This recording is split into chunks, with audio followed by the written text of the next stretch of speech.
Your mum made liver and onions every Thursday. Your school served tapioca that looked like frog spawn. Sunday meant dripping on toast after the roast. And then they vanished from every British table forever. Number 18 generated £30 million in sales every year. Number 10 sold 150 million a year, then disappeared overnight.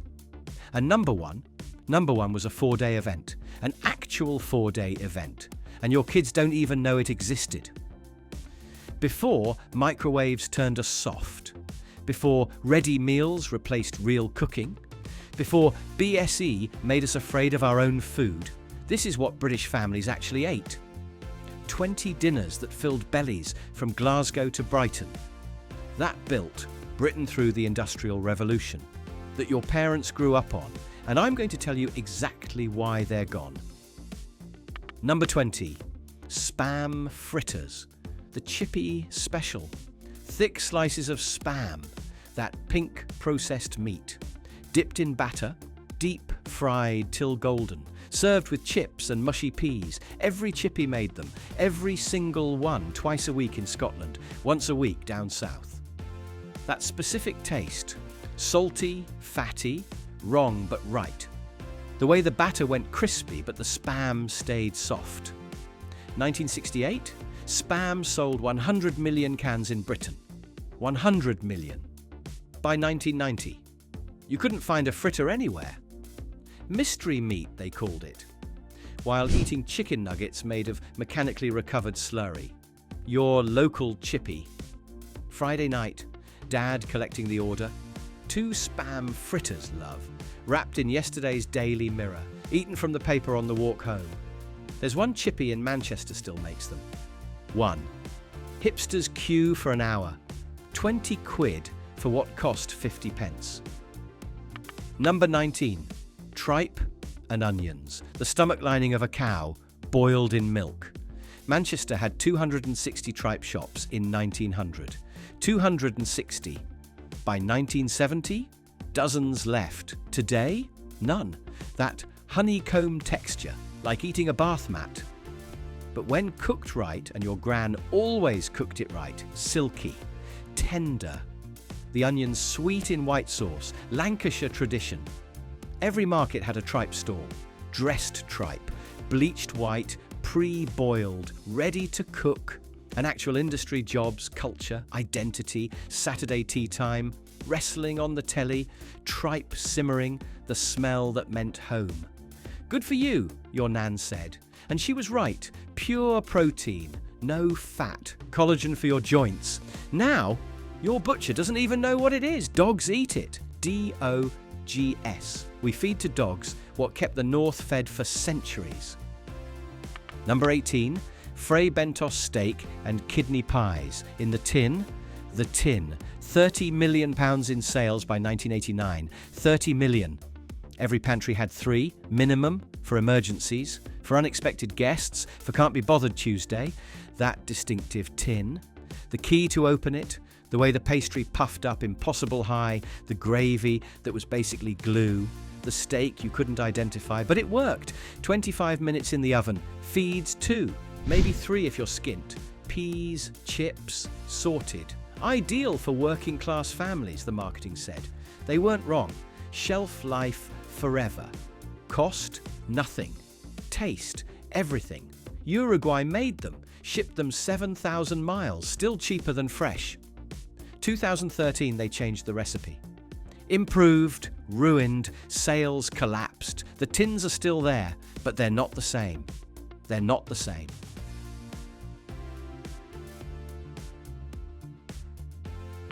Number 17, corned beef hash. Monday's dinner, Tuesday's dinner, sometimes Wednesdays too. Key open tin of corned beef, that specific smell, yesterday's potatoes, mashed rough, onions if you had them, Worcestershire sauce, fried till crispy. 1 or twice a week, every week, throughout the 60s, 70s, 80s, under 30 pence to feed a family in 1978. The texture, crispy bits, soft middle, that salty, beefy taste that wasn't quite beef, but who cared? Argentina supplied it, the Falklands War, 1982. Suddenly, corned beef was unpatriotic. Overnight, sales dropped 70%, but working families kept buying it, kept frying it, kept feeding their kids, because it was cheap, because it worked. Now, gastropubs serve elevated hash for 18 quid, with a poached egg and microgreens. Microgreens. But this next one, every single British school child from 1960 to 1985 knows this torture. Number 16, frog spawn, that's what we called it. Tapioca pudding. 50% of British school children ate this. Weekly. Not occasionally, weekly, those little pearls floating in sweet milk, looking exactly like frog eggs. The dinner ladies ladling it into metal bowls, that skin on top, the lukewarm temperature, the texture, chewy pearls in liquid. Wrong. Everything about it was wrong. But here's the thing, it was the main meal for millions of kids. School dinner was their only hot meal, and pudding filled them up. Tapioca, semolina, rice pudding with the skin. This wasn't dessert, this was fuel. Cheap carbohydrates to keep working class kids going. 1980s, it vanished. Parents complained, kids refused, schools gave up. Now, bubble tea, literally tapioca pearls, 3 quid a cup. Your kids pay 3 quid for frog spawn. Number 15, Thursday meant liver and onions. In every working class home, every school, everywhere. The only truly common offal dish, the research says. Not posh kidneys, not fancy tongue. Liver, the people's organ. Lamb's liver, sliced thin, dusted with flour. The timing was everything. 29 seconds each side, perfect. 31 seconds, shoe leather, school dinner liver, grey, tough, covered in gravy to hide the crime. But at home, your mum's liver? Different story. The onions, slow cooked till sweet. That moment when the sweetness hit the iron taste, mash, thick gravy, under £1 to feed 5 in 1983, then 1986, BSE. Organ meat consumption crashed 90% in 1 year, from 50 grams per person weekly to 5 grams by 2014. Now Gen Z take liver supplements, pills, paying 30 quid for what their nans forced down their throats. Number 14, bread and dripping. Toast and dripping, the taste of Sunday night. Common since the 15th century. 15th, 500 years of British tradition, gone in one generation. The fat from the roast, poured into a bowl, that brown jelly at the bottom, the marmite, the white fat on top, spread thick on toast, salt, paradise. Every British household through the 1960s, every one. Waste not, want not. Use everything. 95% of families had fridges by 1979. Suddenly, we could store fresh food, didn't need preserved fat, didn't need to save everything. Health scares. Saturated fat will kill you.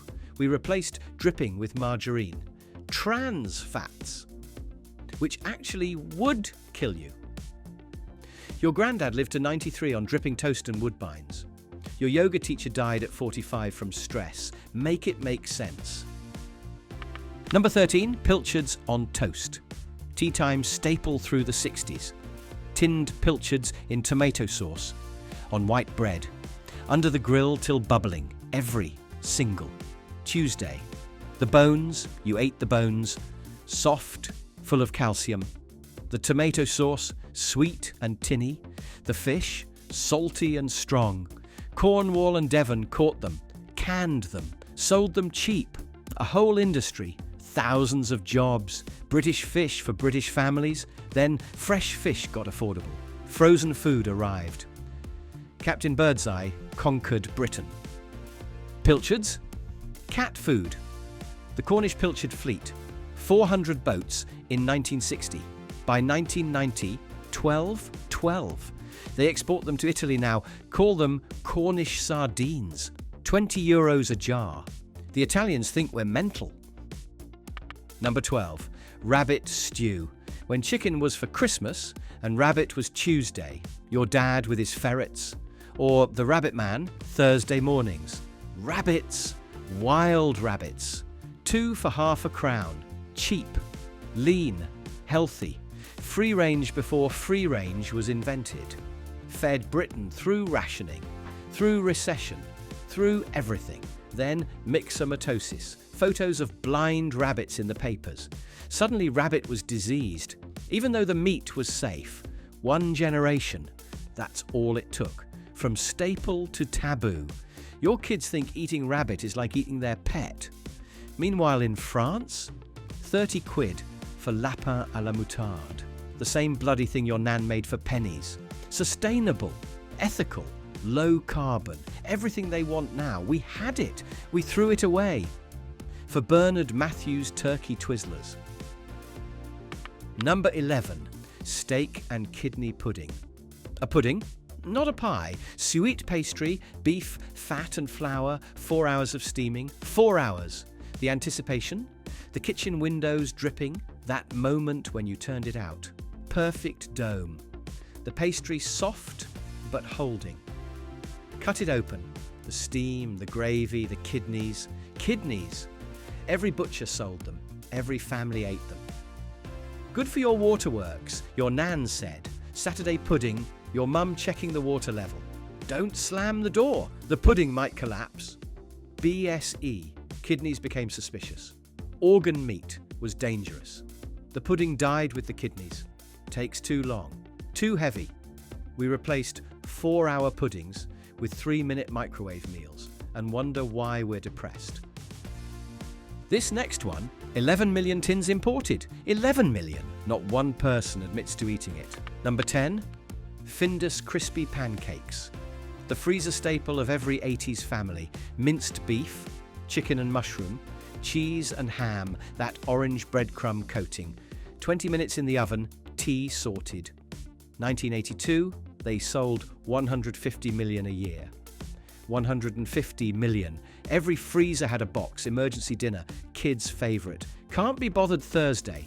That moment when you bit in, molten filling, 3rd degree burns, guaranteed, the breadcrumbs that went everywhere. The filling that was 90% sauce, 10% mystery, but we loved them. Chips and beans on the side. Ketchup. Perfection. Under a quid for a box of 4 in 1985. Harry Ramsden's bought the brand, made them premium, ruined them. The magic was in the cheapness, the convenience, the wrongness. Now, your kids eat paninis, wraps, quesadillas. Basically the same thing, but foreign words make it acceptable. Bird's eye still makes them, but they're not the same. The filling's different. The coating's wrong. The nostalgia's the only thing left. Your mum served these twice a week with alphabeti spaghetti, and you thought life was perfect. Number 9. Jellied Eels. London's dinner. Proper London. Tubby Isaacs, Kelly's Cooks, pie and mash shops, green liquor, chili vinegar. That's culture. The eels chopped, boiled, the natural gelatin setting firm, cold, slippery, that specific texture. You either got it or you didn't. Dockers, market porters, cabbies. Eels, mash and liquor, please, love. 2 bob, filled you up for a day's graft. The Thames had eels, the Thames. We caught them, cooked them, ate them. Sustainable before sustainable was a word. Now, 20 quid in Borough Market. Disgusting, the young ones say, while eating sushi. Raw fish. The hypocrisy's thicker than eel jelly. Number 8. Black pudding.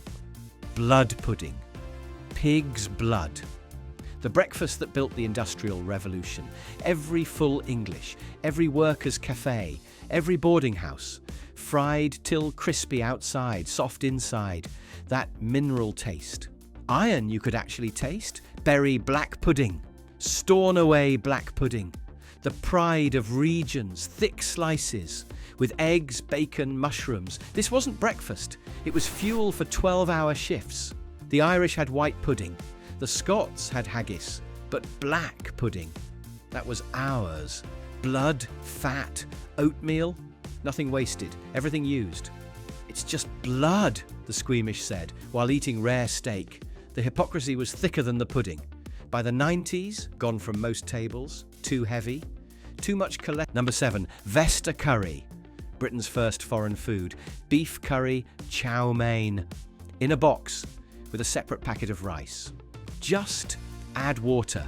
This was exotic. This was adventure. 1961, curry in a box. Your mum serving Indian food in Stoke-on-Trent. The curry was brown, just brown. Raisins, apple, things that shouldn't be in curry. The rice was unique, like polystyrene beads, but it sold millions. Vesta Curry tonight, like you were Marco Polo, the preparation. 2 saucepans, the timing, the smell, nothing like actual curry.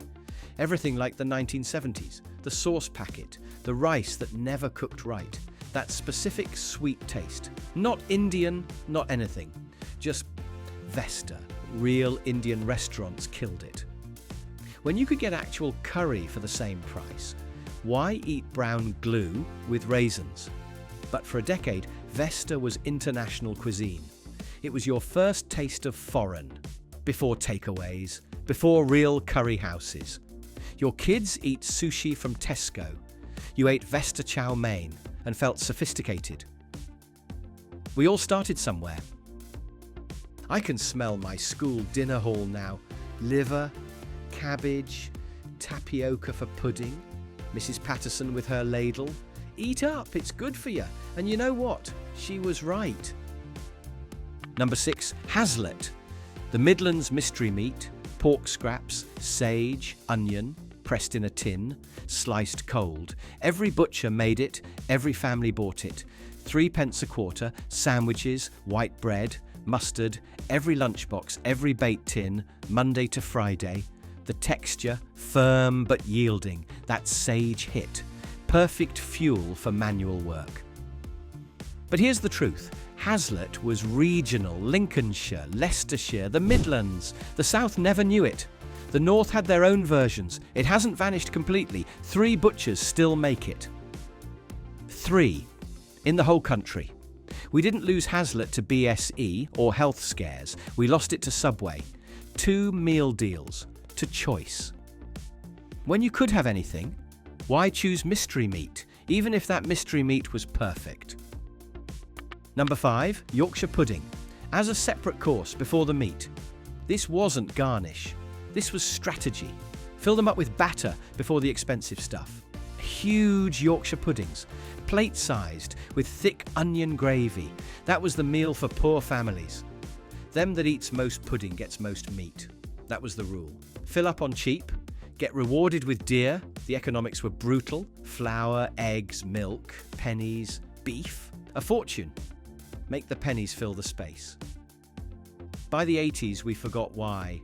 Yorkshire pudding moved to the side, became decoration, lost its purpose. Your great-gran is horrified. A tiny Yorkshire pudding next to a massive joint. That's not Yorkshire pudding, that's garnish. The pudding was the meal. The meat was the bonus. We got it backwards. We got everything backwards. Number 4, pease pudding. Hot, pease pudding cold. Pease pudding in the pot, 9 days old. Yellow split peas. Ham bone from Sunday's joint. Boiled forever. Mashed. Set solid, sliced, fried. The working man's hummus, 200 years before anyone knew what hummus was. Newcastle, Sunderland, Middlesbrough, every sandwich shop, Saveloy dip with peas pudding, ham and peas pudding stotties, thick as cement, yellow as custard, the texture, grainy but smooth, that ham flavour through everything, spread thick on bread, in your bait box down the pit, on your sarnie at the shipyard, street sellers with their carts. Peas pudding, 3p a bowl, kept you full till tea. Protein, fibre, everything you needed, made from nothing. The South doesn't even know it existed, never heard of it. But the North, every corner shop, every butcher, every market stall. Greggs stopped selling it in 2019. Greggs, the last holdout. Low demand. They kept the sausage rolls, ditched the heritage. Your granddad ate this 3 times a week. Your kids think peas only come frozen. The disconnect is criminal. Number 3, jam roly-poly, dead man's arm. The school dinner pudding of nightmares, sweet pastry, strawberry jam, rolled, steamed in a cloth for hours, sliced thick, swimming in custard you could stand a spoon in.